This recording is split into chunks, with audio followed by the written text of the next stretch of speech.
Assalamualaikum warahmatullahi wabarakatuh. Nama saya Kartika Nurifa Putri, NPM 220120100346 kelas M.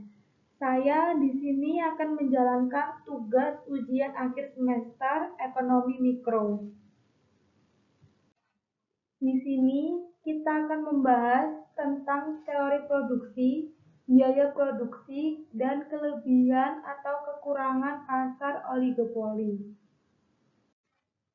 Di sini saya mengambil contoh industri pertanian budidaya sayur wortel. Tahapan produksi. Tahapan proses dalam membudidaya sayur wortel yaitu terdiri dari 1. Pengolahan lahan. Persiapkan lahan yang siap untuk ditanam. Yang kedua, persiapkan benih dan tanaman. Ketika memilih benih, tentukan yang punya kualitas terbaik. Yang ketiga, pemupukan tanaman. Memberi nutrisi pada tanaman agar bisa tumbuh dan berkembang dengan optimal. Yang keempat, pemeliharaan tanaman.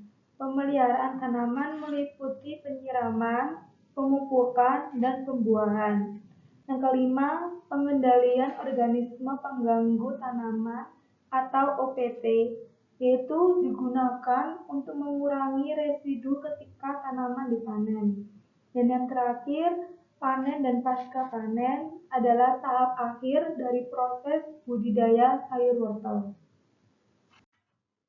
Lalu di sini kita akan membahas tentang faktor produksi.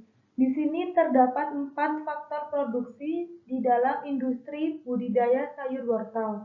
Yang pertama, faktor produksi alam, yaitu mencakup tanah dan segala sumber daya alam yang terlibat di dalam proses produksi. Contohnya air dan tanah. Yang kedua, faktor produksi tenaga kerja, yaitu orang yang bekerja dalam industri. Contohnya menanam, merawat, dan memanen sayur wortel. Yang ketiga, faktor modal. Modal digunakan untuk menyediakan bahan baku, membayar tenaga kerja, dan menyediakan peralatan yang diperlukan untuk memproduksi sayur wortel. Dan yang terakhir, yang keempat, faktor entrepreneurship. Kehadiran manajemen atau pemilik perusahaan yang menjalankan seluruh komponen produksi. Total produksi dan jumlah tenaga kerja. Total produksi yang dihasilkan pada periode pertama kegiatan produksi industri sayur wortel saat ini yaitu berjumlah tenaga kerja 20 orang dan total produksi periode pertama yaitu 80 kg.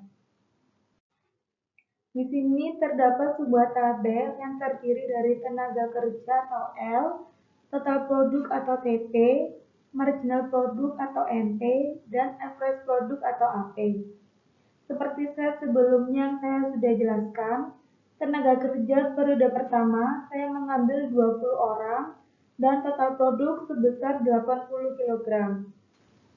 Di sini marginal produknya 0 dikarenakan tidak ada periode sebelumnya. Dan average produk di sini sebesar 4 dikarenakan dari seperti rumusnya AP yaitu total produk atau TP dibagi dengan tenaga kerja atau L.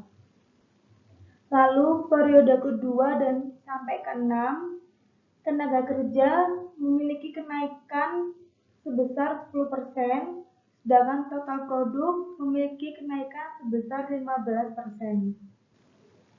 Sedangkan periode ke-7 sampai seterusnya, tenaga kerja mengalami peningkatan 10%, tetapi total produk mengalami penurunan sebesar 10%.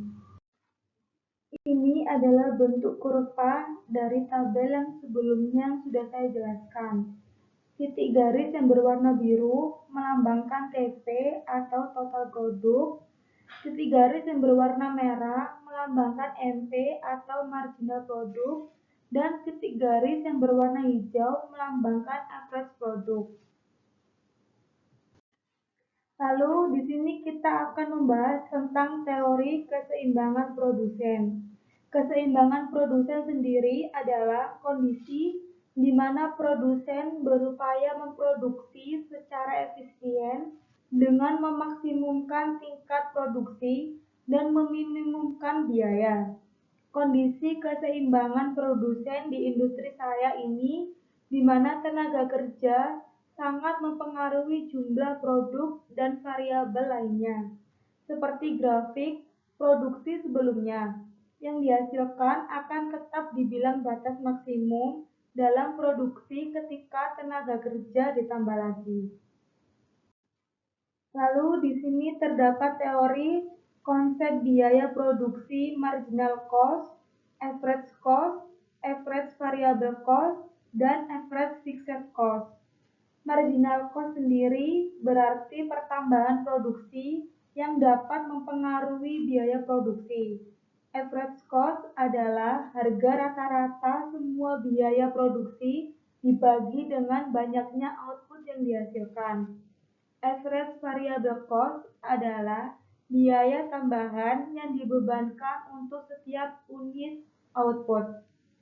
Sedangkan average fixed cost merupakan biaya untuk memproduksi output.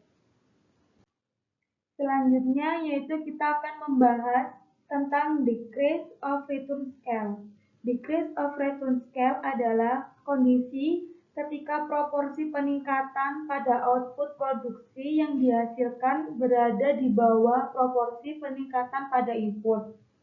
Solusi yang saya lakukan untuk mengatasi masalah ini di industri saya, yaitu dengan menghasilkan penambahan input tenaga kerja agar output yang dihasilkan tetap maksimum dan tidak mengalami penurunan produksi yang tidak efektif. Input akan ditambahkan lagi menyesuaikan kebutuhan produksi atau kebutuhan pokok sehari-hari dan mengedepankan faktor berkelanjutan. Lalu, di teori terakhir kita akan membahas tentang kelebihan dan kekurangan pasar oligopoli. Di sini terdapat kelebihan pasar oligopoli yaitu stabilitas harga. Karena ada beberapa produsen besar yang berkompetisi. Yang kedua, ketersediaan produk. Produsen besar mungkin memiliki kemampuan untuk memproduksi produk skala besar. Yang ketiga, inovasi.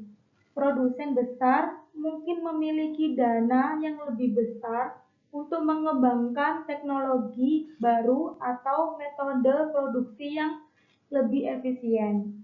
Lalu kekurangannya yaitu harga yang tinggi, karena beberapa produsen besar berkompetisi satu sama lain. Yang kedua, kekuatan negosiasi yang tidak seimbang.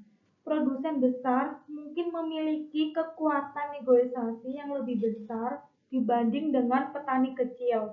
Dan yang terakhir, inovasi yang terbatas karena produsen besar memiliki kekuatan pasar yang lebih besar. Sekian penjelasan dari saya, tugas ujian akhir semester ekonomi mikro tentang teori produksi dan biaya produksi. Mohon maaf jika ada kekurangan dalam penjelasan saya. Terima kasih. Wassalamualaikum warahmatullahi wabarakatuh.